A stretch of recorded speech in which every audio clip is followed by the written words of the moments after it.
Ketika dulu saya melakukan penginjilan, seperti itu ketika saya bisa memurtadkan 340 orang.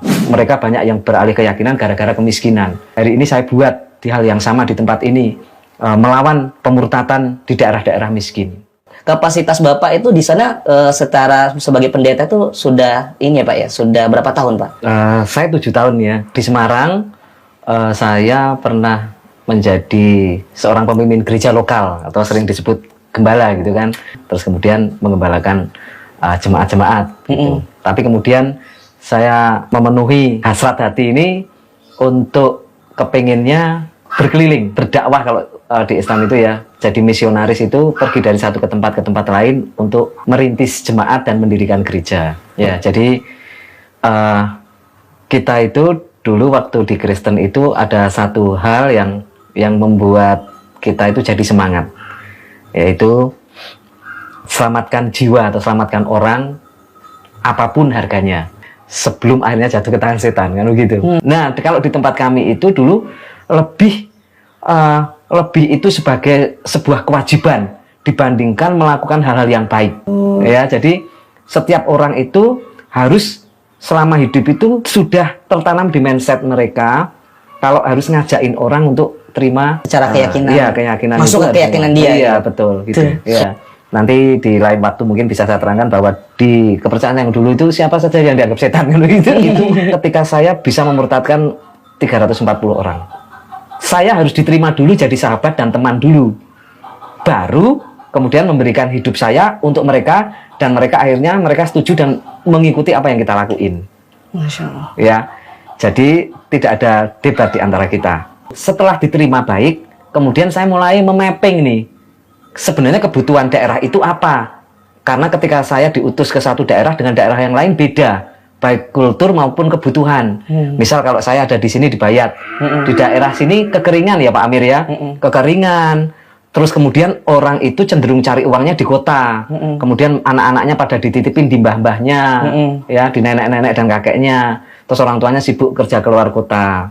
Nah, saya harus ngerti nih, oh itu kebutuhannya berarti aku buat daycare, aku buat bimbingan belajar, TPA, jadi nih di situ. Nah, kemudian saya mulai melakukan hal itu. Ketika saya melakukan itu, saya tidak akan ngomong soal keyakinan. Saya hanya melakukan saja bahwa itu sebagai wujud kebaikan. Peduli terhadap Ya. sesama. Sekarang pertanyaannya nih, adakah penduduk setempat ketika saya melakukan hal itu menolak?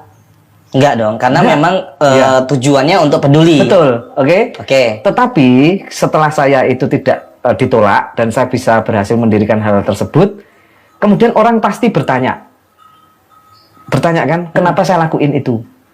Dan saya harus menjadi sumber inspirasi, dan saya harus menjadi sumber teladan, sehingga saat itulah saya akan ngomong, saya lakuin ini semua karena saya, ya kan begitu, mempercayai seseorang yang hari ini menjadi teladan hidup saya, gitu. Dan orang itu pasti ngejar lagi, tanya siapa orang itu. Iya. Saya tinggal ngomongin namanya ini, oke? Selesai.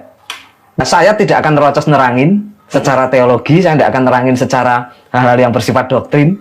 Saya hanya memberikan informasi aja, dan mereka malah yang mengejar dan kemudian menyanyikan itu, dan saat itulah hantaman-hantaman, dan akhirnya mereka Ya, jadi artinya bukan perdebatan antara mana yang benar, mana yang salah, mana yang bagus, mana yang kurang, bukan. Iya. Tapi justru yang di masyarakat adalah membaur itu sendiri sesuai dengan bisa membantu kebutuhan, bahkan menjadi ikon, baru masuk itu wilayahnya. Iya, ada satu hal yang selalu saya ingat itu, bahwa seorang pemimpin itu yang diikuti sama followernya itu bukan perkataannya, tapi tindakannya atau apa yang dilakukan dari sang pemimpin. Kami dulu dididik untuk menjadi teladannya, bukan di perkataannya. Iya, karena setelah yang semua dilakuin ini orang akan menyetujui.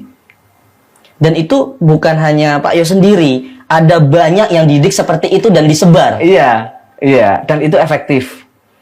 Dan biasanya itu seorang diri. Sendiri. Iya. The single factor, jadi dididik untuk semua melakukan sendiri, sampai ngurus izin gereja sendiri. Iya, sendiri. Kemudian mulai belajar memetakan psikologi orang, harus ngerti berhadapan dengan siapa, manajemen konflik, ya kan?